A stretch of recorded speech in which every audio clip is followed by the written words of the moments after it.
Guten Morgen. Also ich kann mich nur anschließen, Markus, Johnny, alle, das ist ziemlich eindrucksvoll nach dieser langen Zeit des hinter den Bildschirmen versteckt Seins. After this long time behind the screens, this is very impressive. Maja, machst du mit? And I had this email, are you with us? And I had no idea. I said, okay, tell me where I fit in and I'll do it. And the fact that I am now the big opening image, that is something I only understood 2 weeks ago. And I will therefore do my very best to kind of build bridges and put what is common into the foreground. And the time of the hard times we've had, I'm going to charge with courage, because that is what transformation research is about, to show that every crisis has opportunities for something new to be created. And this moment, when the crisis is at its peak, is not that great, of course. You always see these diagrams where one thing goes down and another goes up, and then there is this kind of washing machine in the middle, because what has happened doesn't want to let go, and what is going to come isn't that tangible yet. And this washing machine, that is where we are right now, and that's why I'm very happy that we have this iconographic representation of that, and we are sitting in this circle, because it's not that bad in these washing machine times to be faced with each other and not act against each other. And that's not easy, because, of course, you don't know what would be the good thing to do. Maybe you do know, but the others don't agree.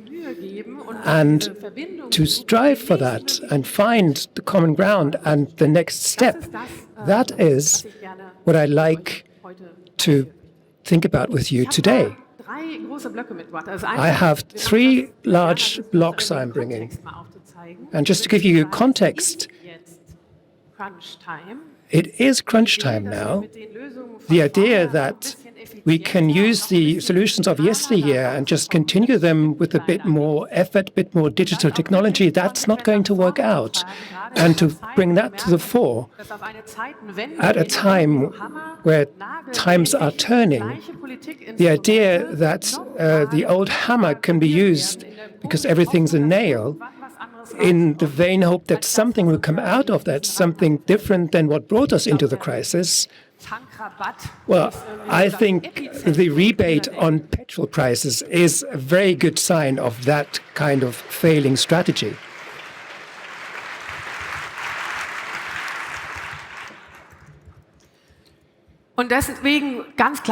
So, to make very clear, if we take a look and face the situation as it is, then maybe we can find the breakthroughs before everything breaks down and build something in time. And that is where I think the next level can be found, and that is society. The question is, who is we? And I think we are not finding enough answers for that. Some people say, oh, there's no such thing as we, it's all about me, me, me. So again, how do we find a good common ground and a perspective?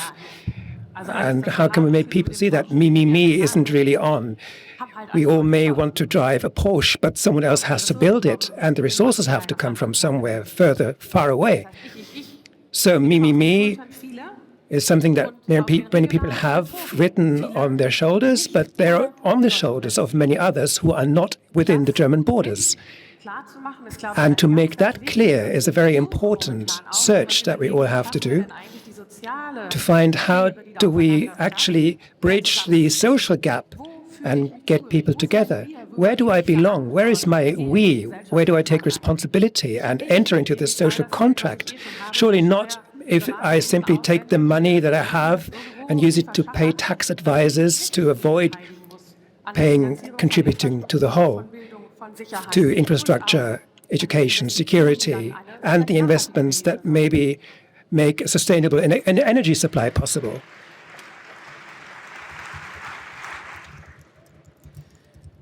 And lastly, the anthropos. So if we're talking about the who and what and why, anthropos comes from ancient Greek. I only found it this morning. It isn't just Greek for human being, but also for the human being that is walking upright. that was probably meant in a physical sense, but it's a super image, I think, because if there is something we need in these washing machine times, then it is upright people that have a backbone and have a friendly attitude and say, I have an idea, I have a compass. And that's where I want to go, and I want to take you with me. And to make that clear, I've seen the books. The narrative that the human species is so crazily different to everything else that is biologically existence on this planet, because it can tell stories about what can work, what is legitimate, and what is morally possible. These stories are the room that map out the space of opportunities, and to look at that is very, very important, because quite often we think that we are stuck. The Anthropocene. We've spent a lot of time looking at what you see in the red graphs here. These are huge success stories for the anthropos, especially since 1950. Everything just went way up.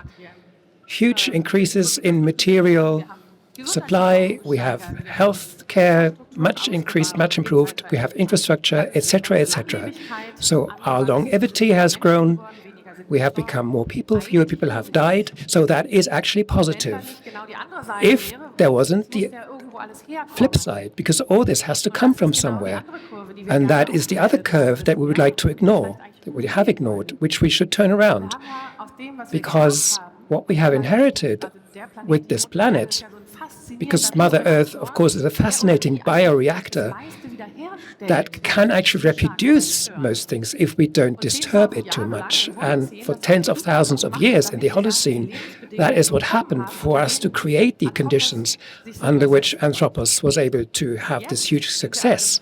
But now the question is on us to make things different, so that in these times with so many humans, with this very high per capita consumption, we still have a viable future and a peaceful future.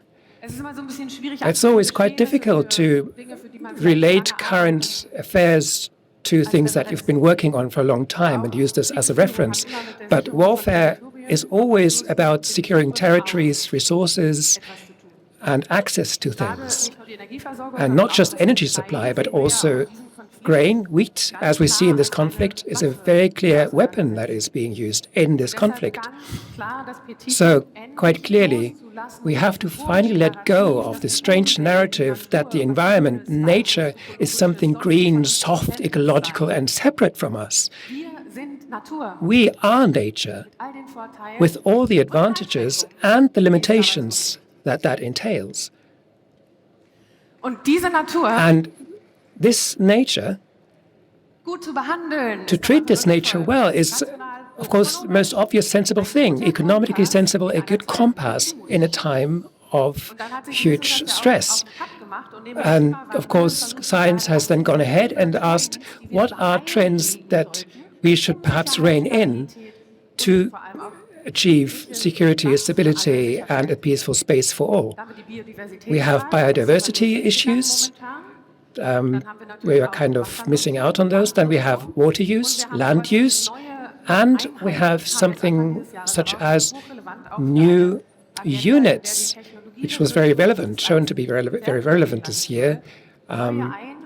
New novel entities, so that are compound materials, micro materials, residues of strongly melted small particles that have spread so fast around the whole planet that we don't know what the consequences will be. We have the most knowledge concerning microplastics. With the other compound materials, we don't really know. The warning signs are there, so if we don't know, we should increase the speed, or we should reduce the speed at which we distribute all this. So a term of freedom these days is very important, one that allows us to let something go and leave something be, not just a sense of freedom that says it's non-negotiable. We have to ask, what is freedom about? And then we might quite clearly get to the point that what we have called material wealth is not terribly in question, but the question is, what has happened? The term of desertification, of course, now has been popularized by Robert Habeck, the German Minister for the Economy from the Green Party. That is not economical acting, and we can do better.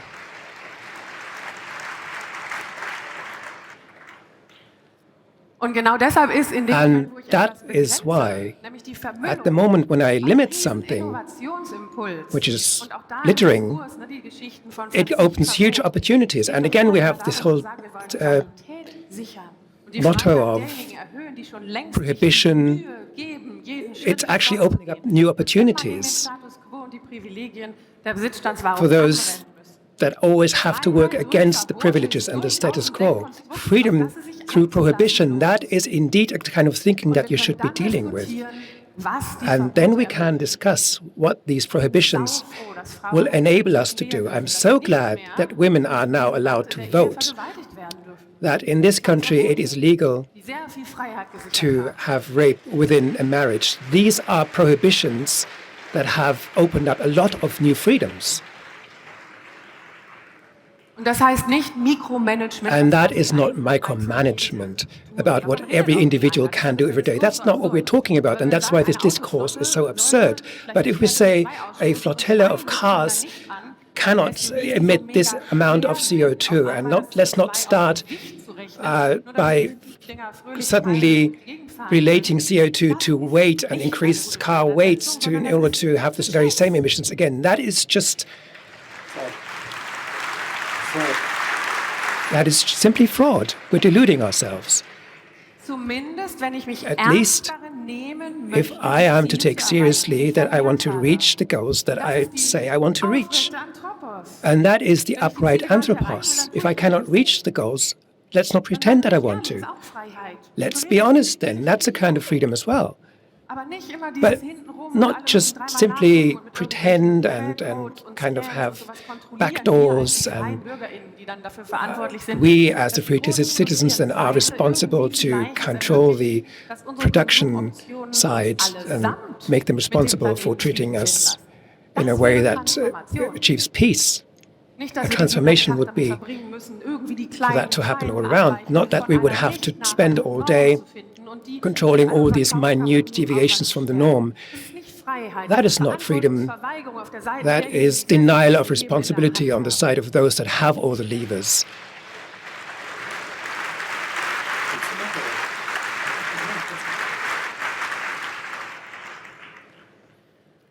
And it includes taking on this responsibility and making clear, yes, of course, we are small and at the large scale we have China and the US, but still we are part of the role model and we do lead the way, in particular in technological developments, a nation that is watched with awe, but that isn't quite making sure welfare for its own people.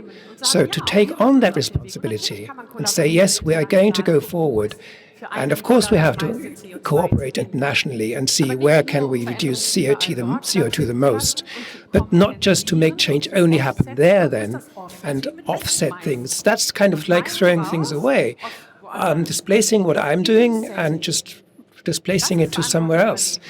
No, offsetting is not taking on responsibility. How do I change things in my own context where I create material wealth? Because at some point the offsetting will no longer be possible and we all have to be role models. And what could be the huge task with all the technological know-how that we have would be to assure the quality of the change, the highest possible quality of life with the lowest possible footprint. That will be the goal for a revolution in technology.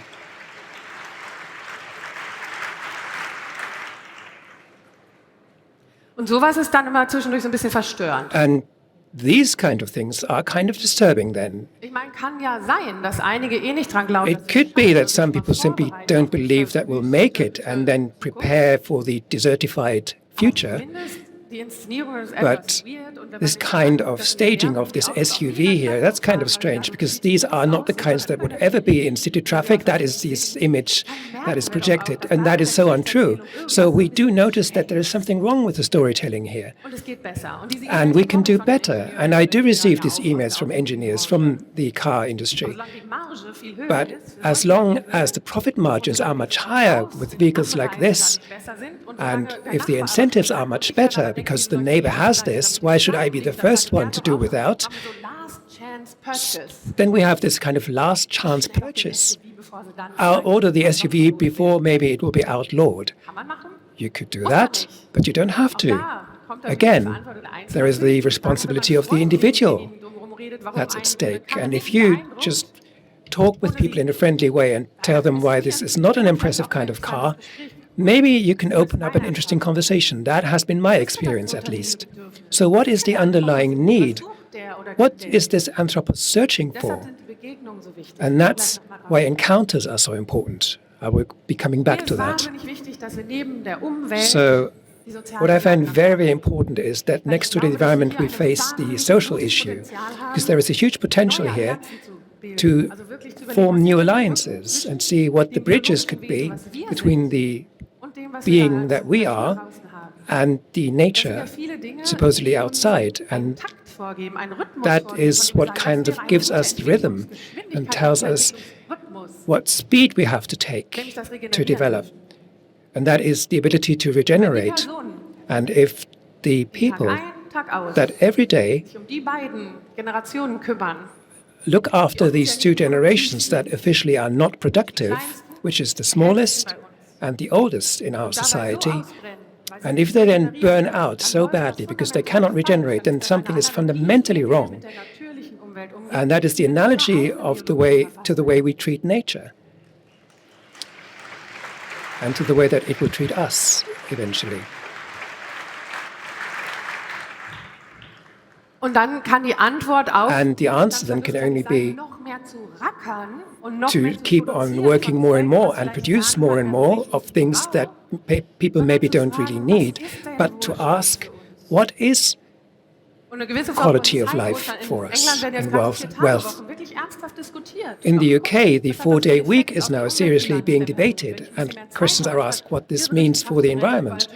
If I don't have to run around every day and get my food to go and on the go, and don't have have to have everything in my basement, because I have this time to talk with neighbors and ask, can I borrow your drill, perhaps? So sharing economy and circular economy belong together, but it needs people that can implement this, people that have the wealth of time to implement this. And I can support this politically, and the question whether we should work more and more, if at the same time it doesn't make us happier, that should be a question that should be asked.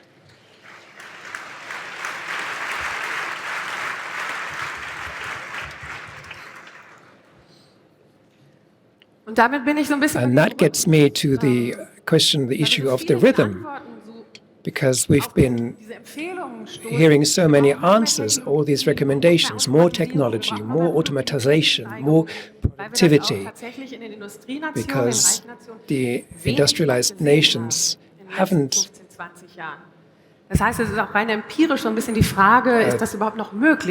haven't seen much room for anything else in the last 50 years. So the question is there any other way of dealing with the creatures on this planet?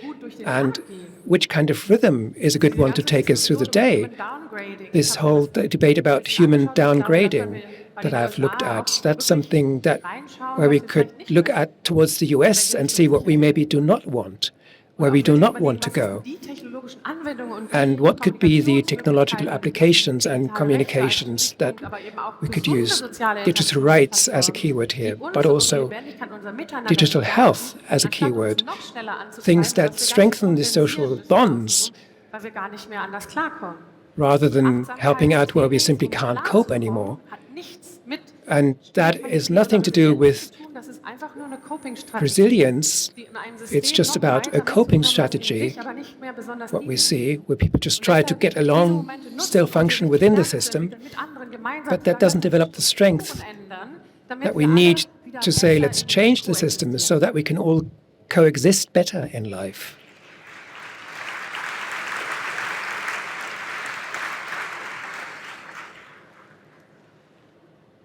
And it starts with questioning this kind of normality. There are some economical charge in the background because I think that is so very important.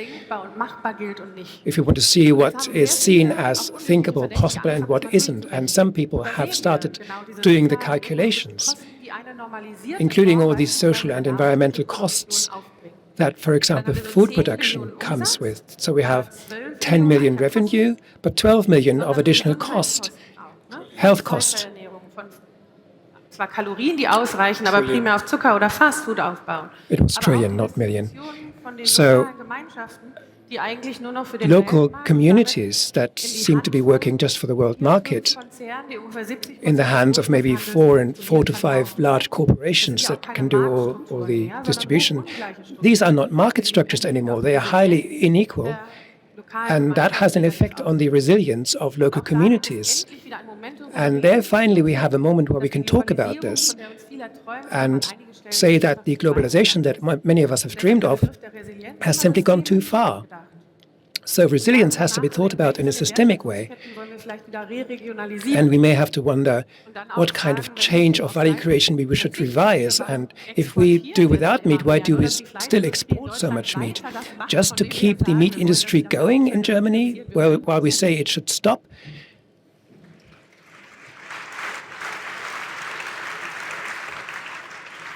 Gibt es bestimmte Güter, die vielleicht einfach nicht? Are there goods that maybe should not be exported into the world market?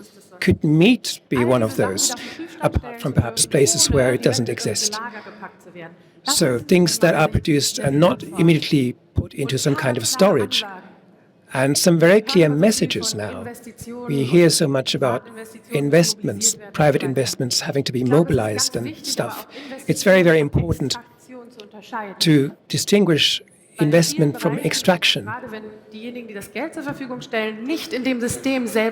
Those that supply the money but don't live from the system have little interest in how that changes local conditions to those that have to deal with the investment conditions. And I'm so happy that the trade union for the building industry has been vocal about rent increases, taking a stand against those. Because it's not logical that rents have to rise with inflation. If investments are not made into living spaces and they're just left standing, then there is no reason to increase rent because there is no increased cost.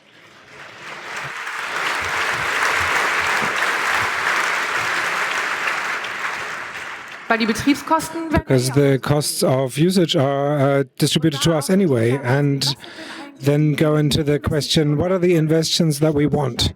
What is the security of direction that we want? What can grow? What can grow in terms of education, or in the question of that the future becomes more open? And that would be the idea of using money to create more value, and not to using one business model to create more money. And then, so everybody who, tells you very proudly about how much they earn, you could ask them, yeah, but what value did you create? Money increase does not create wealth inherently. And that's where I get to Anthropos.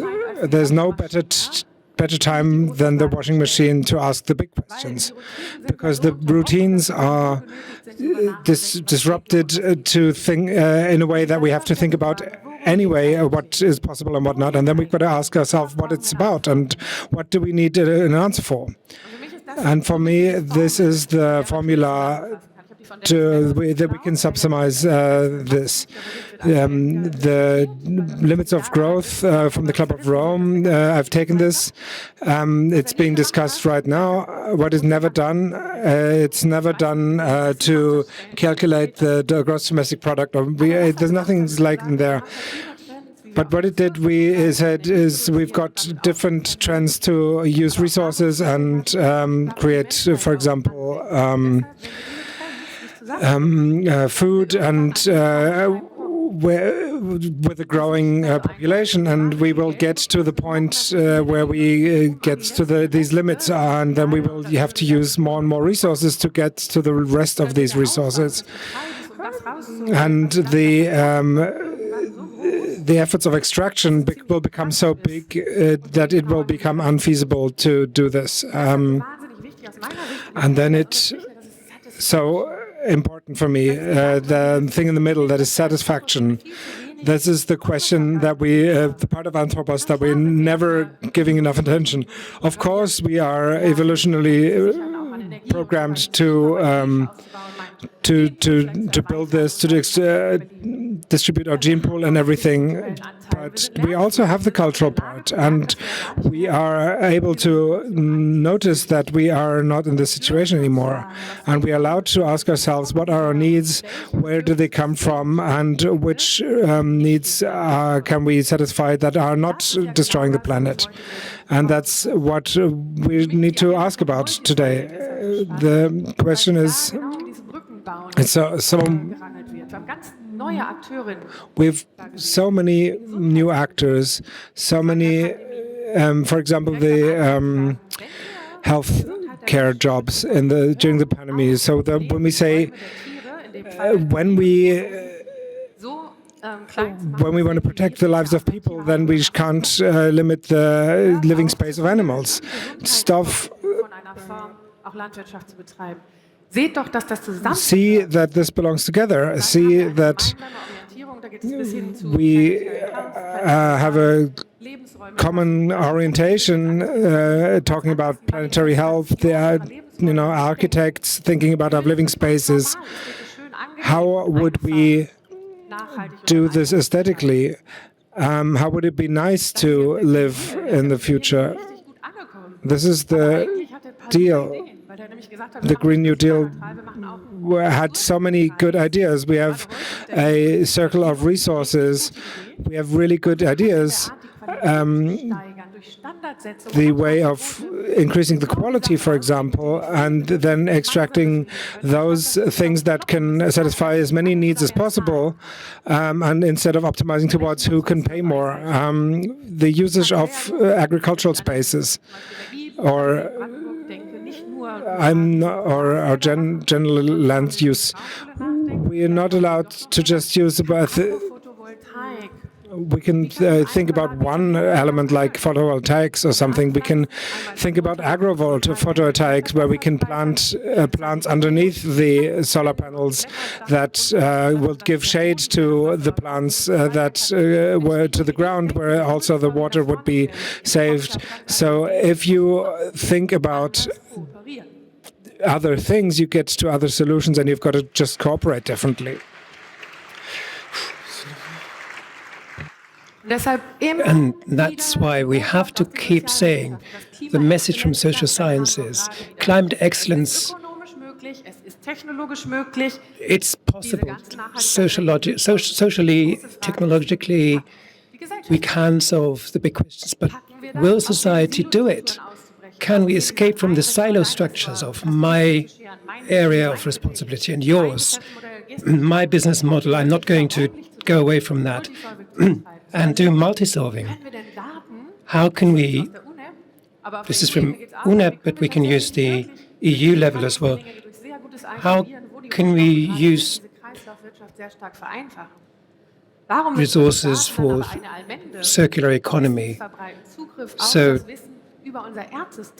the idea of the commons, how do we get people to not everyone privatizing everything and acquiring huge silos of data for everything, for example, but rather to pool things as a common resource and give access to everyone that wants to participate in using this data for the common good, to bring this ecosystem of the earth together with an ecosystem of innovation. And that's why the message always has to be Anthropos first. Ask, where am I? in which system am I acting? Who do I want to have joining me at the table? Because there's always the power of invention. And the question is always asked, but not always explicitly asked. How can ideas work to strengthen cooperation, health, and what is available to us? So that is global sustainability goals. But whenever you think this in common, then multi-solving is possible.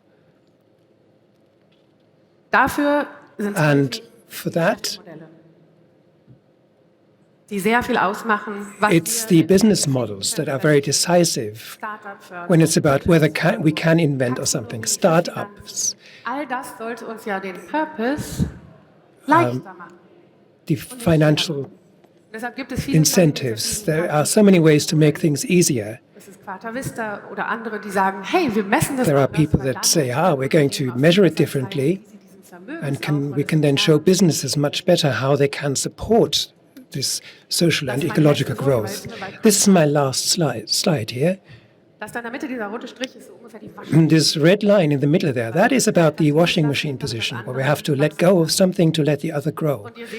And you can see pioneer activities. You see how many people are in this room. This is so important. Build coalitions. Very important. Because otherwise, very quickly we'll be back in the same old normality. And we need this political transition. The rules are so important for the playing field that we're acting in. Therefore, we need a political movement and the support of those that act as pioneers in the political arena. So finally, the stories, those that we think is right and those that we do not no longer believe to be right. And where we say, no, this thing's time is over. And very, very important, impossible simply won't do. And that's where we are today. Thank you. Dankeschön, Maja Göpel.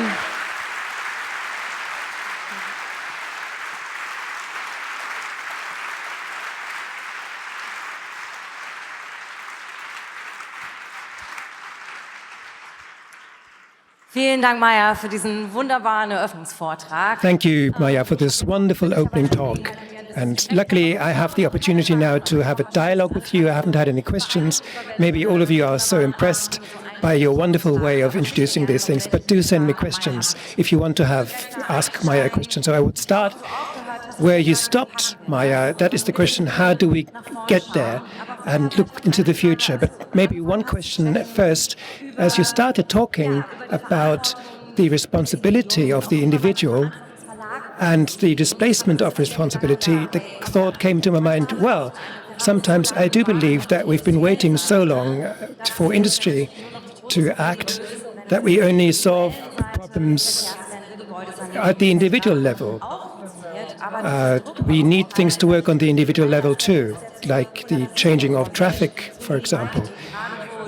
But also the political processes that we need to support, the transitions that we need. Is that what you would think too? Yeah, of course. I think that is one of the effects of this very individualistic culture. And the way we think about what we are. We seek blame with others, and we're not looking at the structures that are really in the way. And that's why I believe I can see this on social media, how the vegans and those that are still eating meat are at war with each other, or those that drive cars and those that don't. But of course, sometimes I do need a car in everyday life. Maybe these people, if I would meet them over a beer, would come along, but they are finding it a struggle to change the way they organize their lives. And that's why I found it so important what you said at the opening yourself, to expose the process of searching. When you say, I had to take the car to the station today because I had lost all my keys, and the car was the only way left for me to regain it. Normally I wouldn't do it this way, but of course I'm going to do it this way today. And I'm not going to punish myself for that eternally. I'll just keep in conversation and keep thinking. And it's very important to realize if conditions are not changed, then it will not be possible at the grand scale. And as you've said, It's about the interhuman level. It's about supporting each other rather than being in a cultural struggle all the time and simply putting a mirror to each other all the time. And of course, it was very much about the power of innovation to find solutions that way. Certain enzymes that may be a way to deal with the novel entities and microplastics in order to deal with the microplastics. But surely we have innovation processes and cycles. And whenever we are saying we are going to use innovation now and solve problems, then there are more question marks that ask how it is going to work if we don't have the financial structures for the common good. And as it always said, you can either act on a non-scaled local level, or you have this kind of silo where you can only be bought up by one of the large corporations. So how is innovation going to work if we don't change the framework? Yeah. And bring everything to the fore, all the innovation that will not allow us to integrate socially, ecologically is not innovation. We should simply not call this innovation anymore. Or it's just devoid of any quality, because we need the kind of solutions and innovations that help us get out of this mess. And we have to ask how our funding structure is going to be. It's very hard to bear these days. We have environmental social governance ratings, and they are given to the oil corporations amongst all this greenwashing talk, and they are redirecting their resources to more exploration, something that the International Energy Agency says, no, this has to be stopped. So it is a very slow process, there are pitfalls, but then there are these tipping points too, where there is a lot of pressure against the state of things. We've seen the Fridays for Future movement, what kind of debates that made possible. We have very innovative things in legislation. We have had a judgment by the German Constitutional Court saying that climate policy is a matter of the rights of the future generations, and some of the German federal states are now working against this judgment, interestingly. And the question is, what is the legislation, what is the jurisdiction, and what is then actually happening on the ground? So we have rules that change, but every day has to change along with it. And the fact that we have actors in social and health sciences, and we have a For Future movement in all kinds of sectors, that is a new thing to me, and very encouraging, because every sector is realizing that the old solutions are not providing the innovation we need to get forward, but there is still confrontation around. A very important tool, yes. And I have seen how the net political movement has discovered this way, and also the environmental movement is now discovering the way of the law to get through their activist goals. And now we need to ask ourselves, do we also need other innovation processes to move forward? Discoveries like enzymes that can kill plastics, discoveries of vaccines that can be used for common good and not only for the good of individual companies. We're maneuvering around one thing, and that is the differentiation between macro and microeconomy. The thing that I've shown up is the costs that are societal and to carry, for example, this nutritional system. The question is who deals with the healthcare of these people, who has to invest in the building up of the nature, who compensates the destroyed social structures, and that's the public. But who profits from the business models that brought the erosion? That's the private side, and therefore we're searching for how to create an equal sum between the necessary and the private public requirements and the public good and the private good. And there is no business model to make people feel better about, not being exploited and nature not being exploited. And it makes sense from a macroeconomic perspective because there's no reparational payments. And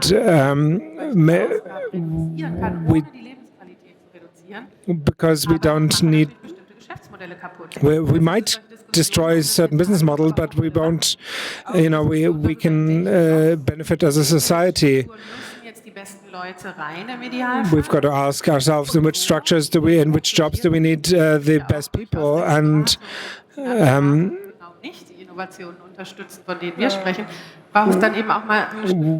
where does it need pressure against, for example, organizations that pay a lot of salaries to jobs that are not beneficial to society, for example, law firms.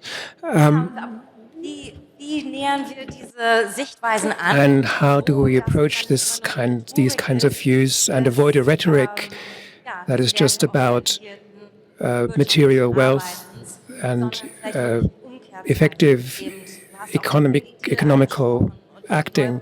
You've talked about new ideas, new policy frameworks, but the impression often is that we're not getting far enough to come to a different kind of business logic. I believe, well, next to the stories that we have to impart through words, then there are also numbers that tell stories. And it's important, if we have to relate this to a business model, we have to get in numbers about the social impact. ESG only looks at governance structures and compliance with official regulations, but not at the actual contribution to a better future. And to go this one step further, there are very important processes happening there.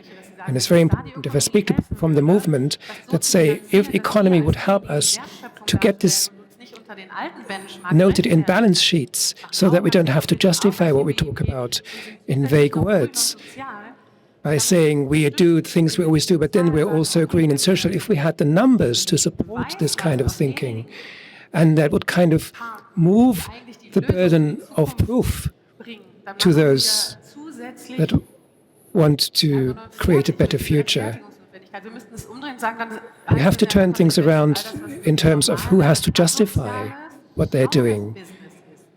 Because we have to see how antisocial this brown kind of business is. But reversing the burden of proof, we need stories, but also numbers. Then there is the whole debate about the GDP as a measure, which is going to be on the EU agenda again.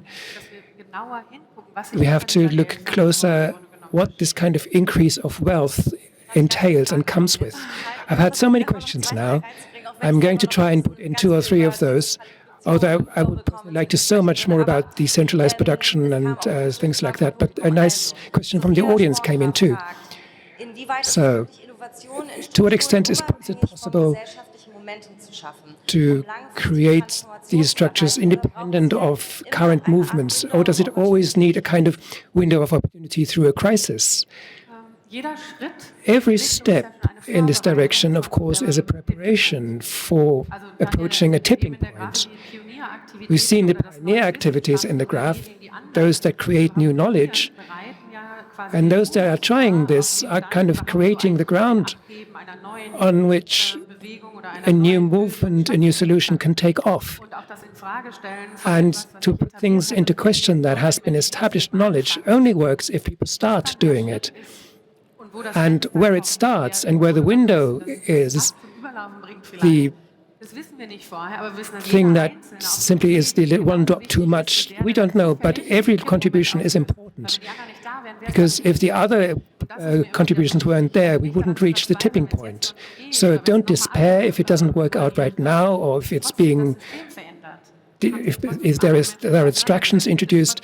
At least people have been thinking about it and have been asking about the legitimization and have been asking whether we want things that way.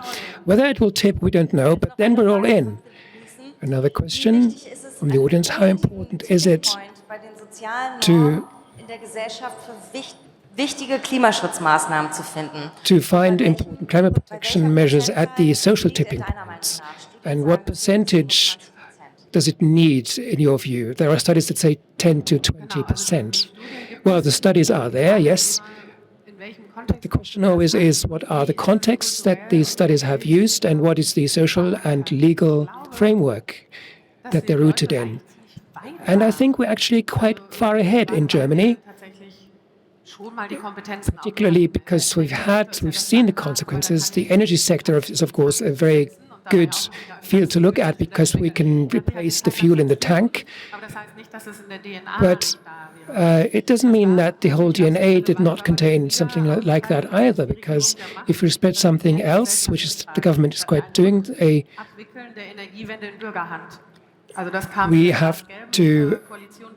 we've had the previous conservative liberal government that changed the framework for the energy turnaround, and that led to a lot of absentee ownership. So those that profit are not the ones that actually live there. So linking the change to the citizens, who might say, that may not look very nice, but at least we get a return out of it and we can do something else. That is this kind of multi-solving idea, making it possible for people to accept a change because they see what opportunities that opens up. And that is very important. And when exactly, through which process we get there, I honestly, well, I don't know. We've had the war. Suddenly, renewable energies are called freedom energies or homeland energies by the liberals and conservatives. So if you find a story that makes it work for you and that makes it incorporate it into your own agenda, you're welcome. Sometimes you have to swallow, but still, you're welcome, because that is the way we can incorporate people into this acceleration and into this process. That gets us to the end of our time, Maja, but very briefly, something that you want to give us to take away for these 3 days of the Republica, maybe a wish which way the wind should blow? I would wish, my impression is the great thing about this event is that it comes from a technological background that looks at what the future could be. So if I work at global incentivization, global change, my whole struggle was, when I was the General Secretary, I didn't just want to write papers, I wanted to increase understanding and understand how the visions that we create in the tech community and in the eco community, as we call it, how we can bring those together, because they're not really brought together. So there's a lot of perspective that we need to create. People didn't see the other side, and people were just looking at the eco warriors and the techno nerds. And to get people talking and create a common understanding and see where the overlap is, look at it in a systemic way, that is so fascinating.